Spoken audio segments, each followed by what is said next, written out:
নমস্কার। Independent anganwadi workers and helpers অ্যাসোসিয়েশনের পক্ষ থেকে আমি শুভ্রা বলছি। আমি একজন অঙ্গনওয়াড়ি কর্মী।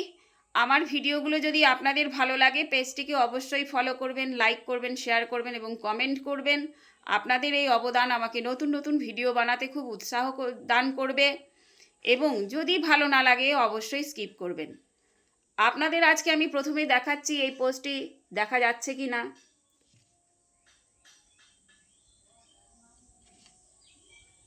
এই পোস্টটি ফেসবুক থেকে নেওয়া।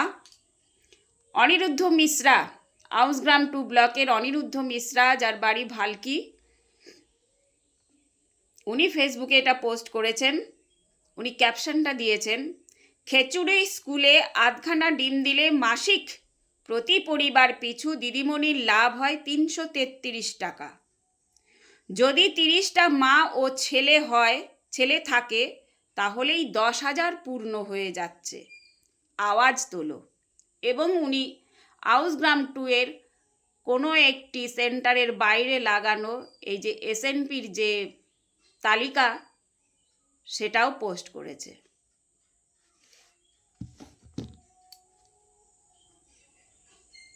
এবার বলি, বিভিন্ন জায়গায় সোশ্যাল মিডিয়ার মাধ্যমে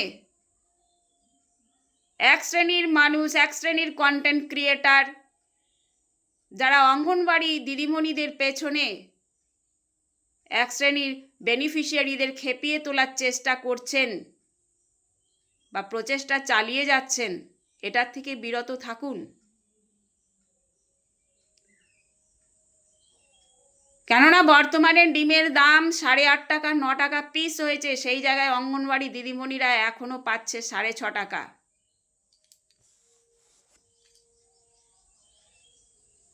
তাহলে এই যে অনিরুদ্ধ মিশ্রা ভাইটি 333 টাকা লাভের যে হিসাব দেখিয়েছে পরিবার পিছু,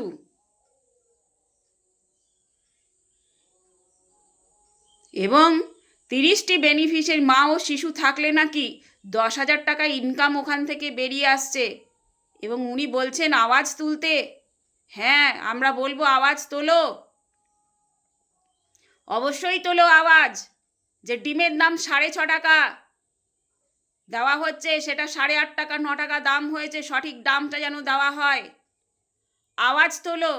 একটি শিশুর মাথা পিছু সপ্তাহে 3 দিন 11 পয়সা করে সবজির দাম দেওয়া হচ্ছে, সেই দামটা যেন বাড়ানো হয়, এই আওয়াজ তোলো। আওয়াজ অবশ্যই তুলবে, তুলতে তো হবেই তোমাদের।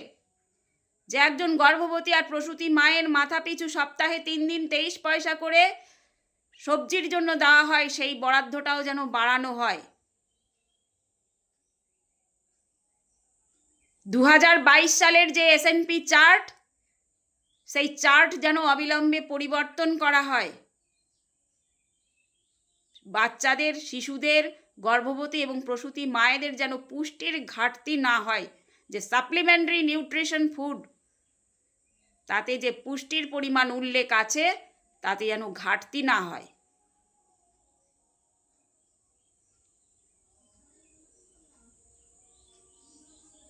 পাবলিক খেপিয়ে লাভ নেই। অঙ্গনওয়াড়ি কর্মীরা একমাত্র তারাই যারা সমস্ত সরকারি নির্দেশিকা, গাইডলাইন মেনে অঙ্গনওয়াড়ি কর্মী হিসেবে নিযুক্ত হয়, অঙ্গনওয়াড়ি সহায়িকা হিসেবে নিযুক্ত হয়, কিন্তু তারা সরকারি চাকুরিও করে না, বেতনও পায় না। বেতন কাঠামোতেও তারা আসেনি, তাদের অনারারিয়াম দেওয়া হয়, তাও কিস্তিতে দেওয়া হয়। মাসের শেষে কিংবা মাসের শুরুতে তারা একসাথে অনারারিয়াম পায় না। অনারারিয়াম পেতে তাদের ডেপুটেশনও দিতে হয়, যেটা যাবৎকাল চলে এসেছে, বিগত 15 বছর ধরে চলে এসেছে। আওয়াজ যদি তুলতে হয়, সেই দুর্নীতির বিরুদ্ধে আওয়াজ তোলো। আওয়াজ যদি তুলতে হয়, সেই পরিকাঠামোহীন একটা ব্যবস্থা যে 15 বছর চলেছে, তার বিরুদ্ধে তোলো। খুঁজে তাদের বার করো যে এখনও কেন অঙ্গনওয়াড়ি সেন্টারগুলো গাছতলায় চলবে, এখনও কেন অঙ্গনওয়াড়ির রান্না খোলা আকাশের নিচে হবে, এখনও কেন 2022 সালে করে যাওয়া সেই এসএনপি চার্ট এখনও কেন পরিবর্তন হবে না।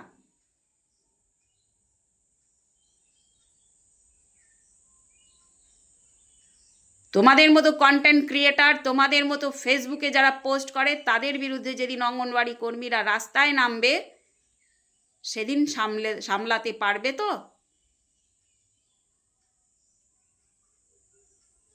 তাই বলি, অযথা এরকম পোস্ট না করে অঙ্গনওয়াড়ি নিয়ে পড়াশোনা করো। আউসগ্রাম 2 এর কোনো দিদি যদি আমার অঙ্গনওয়াড়ি কর্মী যদি আমার ভিডিও দেখেন, তাকে বলবো যে আপনারা দায়িত্ব নিয়ে এই ভাইটিকে একটু পড়াশোনা করাবেন অঙ্গনওয়াড়ি সম্পর্কে। তাহলে হয়তো ও আপনাদের হয়েই একদিন আওয়াজ তুলবে, আপনাদের অনেক সুবিধা সে করে দেবে। এটা তার অজ্ঞতা যে এই পোস্টটা করেছে। সকলে ভালো থাকবে।